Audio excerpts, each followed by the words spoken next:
My name is H.A. Goodman. I'm an author, columnist, and journalist. And to read all my writing, go to counterpropa.com. Support the site through the Amazon links and the donate button at Counterpropa. Share the petition below. It's close to 6,000 signatures. We need to get it to 10,000 and then 20 and then 100,000. DNC has yet to give its computer servers to the FBI. The FBI requested them. DNC denied. Nobody in the U.S. government has seen those servers.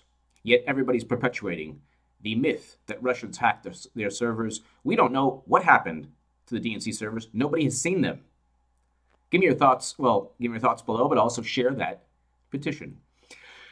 You've heard about this today. Trump removes Steve Bannon from National Security Council post. I'm going to read this and then give you my 2 cents on what took place. Washington, President Trump's decision to remove Steve Bannon from the National Security Council is not evidence of a diminished role for the controversial chief political strategist, White House officials say. A senior White House official said that Bannon, who only attended one meeting of the council, was originally given the post as a check on former National Security Advisor Michael Flynn. The official spoke on condition of anonymity to discuss a personal matter. Flynn was okay. Lieutenant General H.R. McMaster, the new National Security Advisor, will be given more control over the council and its agenda. Trump's decision to reorganize the Principals Committee came at McMaster's urging, the official said. The move also restores the Director of National Intelligence, CIA Director, and Chairman of the Joint Chief of Staffs to full participation on the Council's Principals Committee, the panel that Bannon previously had a seat on. My 2 cents. H.R. McMaster, well, first of all, I'm not a big fan of Steve Bannon. I don't agree with the Breitbart view on Islam. I challenged Milo Yiannopoulos to debate many times. My subscribers know where I stand. I love Islam, Christianity, Judaism. They're all the same to me in terms of religions. You take out foreign policy from the equation in the Middle East, there's no difference between the religions in terms of what everyone harps on the right pertaining to Islam. I'll leave it at that. You know where I stand.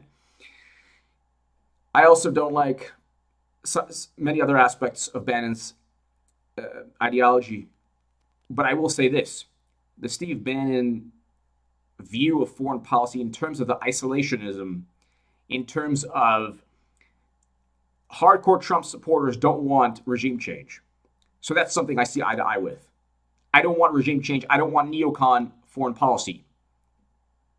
So whereas I don't agree with a lot of the rhetoric about Islam or other issues from Bannon's ideology, I disagree with that.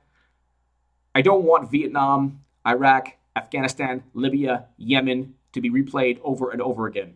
And I feel that Trump is being pushed around, bullied a little bit. Started with Flynn. Should never have let Flynn go. Let Flynn go, then it went with Sessions. Then now we have Susan Rice. So the tables have been turned a lot. But what Steve Bannon getting pushed off or removed from the National Security Council post says that H.R. McMaster won. So the new National Security Advisor won. The deep state was victorious.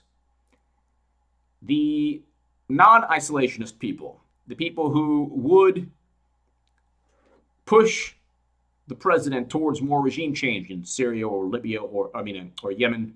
We already see that Trump is making the same mistakes as Obama. They've won with this.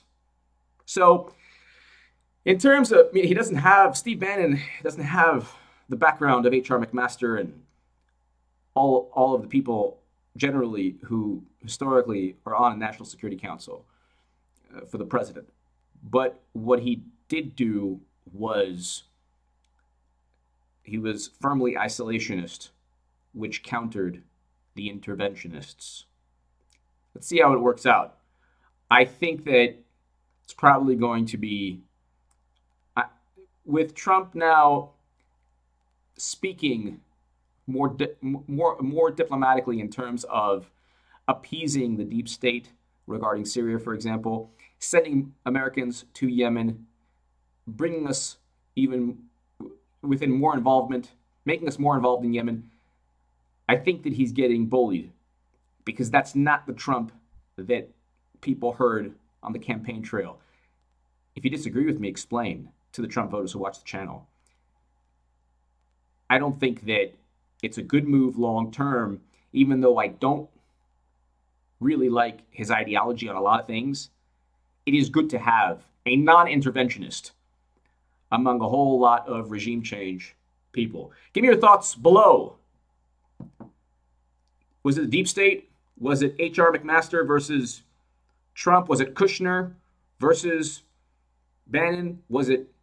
Give me your thoughts below. One thing I know is that we cannot have a repeat of Vietnam, Iraq, and Afghanistan. That's what drives me. That's why I love Bernie Sanders and Jill Stein. They're against counterinsurgency wars. And I am as well. Give me your thoughts below. Thank you so much for listening.